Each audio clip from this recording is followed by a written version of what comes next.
शुरू कर दूं? 6 साल की बच्ची से प्यार करके 9 साल से you having sex with her.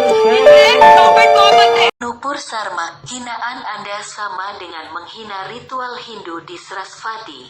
Di sana umat Hindu mempraktekkan perkawinan anak-anak kecil, lebih tidak masuk akal daripada hinaanmu terhadap Nabi Muhammad. Nupur Sarma, sebelum Anda menghina Nabi Muhammad, koreksi dulu tradisi perkawinan para dewa Anda. Apakah lebih bermoral daripada kami umat Islam? Stop kebohongan. Tidak ada satupun literatur dalam Islam yang menyatakan Nabi Muhammad menyetubuhi Aisyah pada umur 9 tahun. Anda tahu Nabi Muhammad justru memperbaiki tradisi menikahi anak-anak yang dipraktekkan Arab, termasuk di India yang sampai detik ini masih dilakukan di Sarasvati. Aisyah tidak pernah hamil di usia dini dan Allah menjaga Muhammad dan Aisyah dari fitnah Anda. Nabi Muhammad tidak pernah menikahi anak-anak. Ingat ketika Abu Bakar datang melamar Nabi Muhammad untuk Aisyah. Namun Muhammad menolak secara halus dengan menyuruhnya pulang, karena Aisyah ketika itu belum cukup umur. Ingat, dari ribuan sahabat Nabi, hanya satu orang yang mengatakan Muhammad menikahi Aisyah pada umur 6 tahun, yakni Hisham bin Urwah. Ketika dia pertama kali mengatakan itu, umurnya sudah 71 tahun dengan daya ingat yang telah menurun di Irak. Dari cerita orang yang mulai pikun inilah dijadikan kaum kafir untuk menghina Nabi Muhammad. Padahal moyang kalian telah mempraktekkan tradisi ini secara turun-temurun, bahkan masih lestari di Sarasvati sampai detik ini. Ingat, Nabi Muhammad tidak pernah menikahi Aisyah pada umur 6 tahun. Ini dapat dilihat dari aspek historis. Menurut Abdurrahman bin Abi Sinad, Asma kakak beradik dengan Aisyah, ia 10 tahun lebih tua daripada Aisyah. Menurut Ibnu Hajar al-Asqalani, usia Asma sampai 100 tahun dan meninggal tahun 73 atau 74 Hijriah. Ini berarti bahwa saat peristiwa hijrah, usia Asma sekitar 27 atau 28 tahun, 100 tahun dikurang 73 tahun. Karena usia Aisyah terpaut 10 tahun dengan Asma, maka usia Aisyah saat pertama kali satu rumah dengan Nabi adalah antara 17 dan 18 tahun, dan usia ini sudah termasuk usia matang untuk seorang gadis. Dan dasar hukum yang paling utama adalah Al-Quran. Nabi Muhammad tidak akan pernah melanggar aturan yang diturunkan Tuhan dalam Al-Quran. Hai Nupur Sarma, inilah aturan pernikahan dalam Islam, di mana seorang perempuan harus dinikahi pada usia kematangan pernikahan dan cukup umur. Al-Quran Surah An-Nisa ayat 6 artinya, dan ujilah anak yatim itu sampai mereka cukup umur untuk kawin. Apakah aturan setara Al-Quran ini terdapat dalam kitab sucimu? बोलना शुरू कर दूं मैं? Understand according to Quran 88. Nupur Sarma, Anda sedang mempertontonkan rendahnya daya analisa Anda terhadap Al-Quran. Sama dengan seluruh kaum kafir di muka bumi ini yang tidak mampu menganalisa kalimat Al-Quran dengan akal pikiran dan hati bersih. Jika Anda jujur dan cerdas, maka Anda tidak akan mengeluarkan hinaan seperti ini. Mengapa? Karena Al-Quran Surah 88 ayat 20 sesungguhnya benar dan tidak salah. Mengapa? Karena ayat 20 ini kelanjutan dari ayat 17. Silahkan Anda baca ayat sebelumnya, yakni ayat 17 sampai dengan ayat 20 yang berbunyi, maka tidakkah mereka memperhatikan unta bagaimana diciptakan, dan langit bagaimana ditinggikan, dan gunung-gunung bagaimana ditegakkan, dan bumi bagaimana dihamparkan. Kunci untuk menganalisa ayat ini adalah kata memperhatikan, artinya lihatlah dengan mata. Ayo Nupur Sarma, kamu perhatikan atau kamu lihat bumi ini dengan matamu. Apakah kamu melihat bumi ini bulat atau sama seperti surah 88 ayat 20 dalam Al-Quran?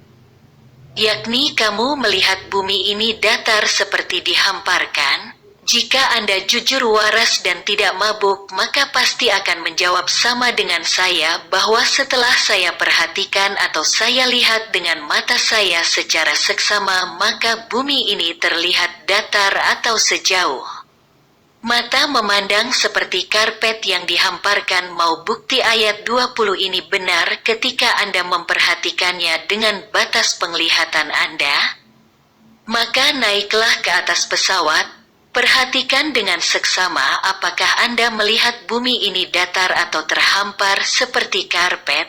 Jika Anda jujur dan waras serta tidak dalam keadaan mabuk, maka Anda pasti akan melihat bumi di bawah Anda terhampar seperti karpet. Jadi ayat ini diturunkan agar kalian kaum kafir memperhatikan atau melihat kekuasaan dalam ciptaan Tuhan di sekitar Anda dengan mata Anda.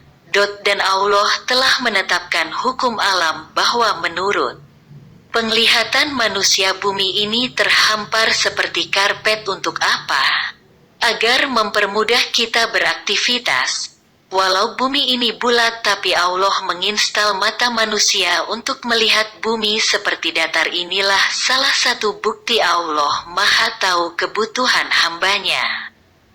Coba Anda bayangkan jika Tuhan menetapkan hukum alam, yakni menurut penglihatan manusia bumi ini bulat, maka akan terganggulah aktivitas kehidupan manusia dan akan kacaulah keadaan manusia. Ingat Nupur Sarma dan seluruh penghujat Al-Quran. Apa yang disampaikan Al-Quran ini adalah sebuah kebenaran karena seluruh manusia akan melihat bumi ini datar atau terhampar seperti yang dinyatakan dalam Al-Quran surah 88 ayat 17-20. Hanya orang yang tidak waras atau dalam kondisi mabuk yang melihat bumi ini bulat. Ingat Nupur Sarma, ayat yang kamu baca itu hukum alam yang ditetapkan Tuhan untuk penglihatan manusia. Sedangkan bentuk bumi sesungguhnya adalah terisyarat tidak datar dalam Al-Quran. Dan inilah bentuk bumi sesungguhnya. Dan bumi sesudah itu dijadikannya berbentuk telur. Salah satu makna dahaha, makna lainnya berasal dari kata Arab duya yang artinya berbentuk telur. Dan kita ketahui bahwa bumi tidak berbentuk bulat sempurna seperti bola, melainkan agak rata di bagian kutubnya. Bentuknya geospherical. Dan dahaha tidak merujuk pada telur biasa, melainkan pada telur burung unta. Seperti kita ketahui bahwa bentuk telur burung unta adalah geospherical. Jadi, Quran menyebutkan bahwa bentuk bumi adalah geospherical. Lebih jauh lagi, di dalam Quran surat Luqman ayat 29 terisyarat bahwa bumi itu bulat, yakni bahwa Allah Subhanahu wa Ta'ala memasukkan malam kepada siang dan memasukkan siang kepada malam. Itu berarti bahwa malam perlahan-lahan berubah menjadi siang dan siang perlahan-lahan berubah menjadi malam. Fenomena ini hanya mungkin terjadi jika bumi berbentuk bulat. Jika bumi itu datar, maka perubahannya akan berlangsung tiba-tiba. Selain itu, beberapa ayat Al-Quran tentang bumi bulat juga mengibaratkan bumi sebagai malam dan siang, seperti pada ayat, "Dan dialah yang telah menciptakan malam dan siang, matahari dan bulan." Masing-masing dari keduanya itu beredar di dalam garis edarnya, surah Al-Anbiya ayat 33. Lalu bagaimana menurut pandangan agamamu, hai Nupur Sarma? Inilah bentuk bumi menurut agamamu, Mandala. ajaran semesta Hindu di dalam ajaran yantra. Kami menemukan ajaran Hindu mengenai alam semesta yang disebut dengan mandala. Kata mandala sendiri berarti lingkaran. Istilah ini tidak hanya dipakai dalam kosmologi Hindu. Ajaran Hindu meyakini bahwa alam semesta ini berbentuk seperti lingkaran. Dalam kosmologi Hindu India kuno, diyakini bahwa pusat alam semesta baik secara fisik maupun spiritual ada di Gunung Meru, Meru Agung. Ini sekaligus mengartikan Gunung Meru sebagai medan magnetik alam, di mana seluruh tata surya berarti mengelilingi Gunung Meru. Gunung Meru merupakan gunung suci yang dikelilingi oleh samudera semesta, dan ditambah lagi banyak kutipan yang menyebutkan bahwa matahari, bulan dan beberapa benda langit mengelilingi gunung ini. Hal ini juga diperkuat oleh kitab ilmu astronomis yang menjadi dasar perhitungan kalender Hindu. Kitab ini menyebutkan bahwa Gunung Meru terletak di tengah dunia tetapi tak terlihat berada di sana, tepatnya di antara Gunung Sumeru dan Kumeru yang masing-masing terletak di kutub utara. Matematikawan sekaligus astronom India kuno bernama Varaha Mihira juga mengakui bahwa Gunung Meru berada di kutub utara, meski tidak ada gunung di sana. Gunung ini memiliki ketinggian hingga 1082 juta kilometer. Jika gunung itu memang real diartikan sebagai gunung secara harfiah, maka ini merupakan ukuran gunung yang amat tidak wajar mengingat gunung real tertinggi di dunia hanya setinggi 8,8 km, Gunung Everest, Himalaya. Nur Sarma sebelum berbicara tentang Islam kuasai dulu kitab sucimu. Penjelasan alam semesta pada ajaran mandala selaras dengan apa yang diungkap oleh para flat earthers, kelompok yang percaya bumi ini datar.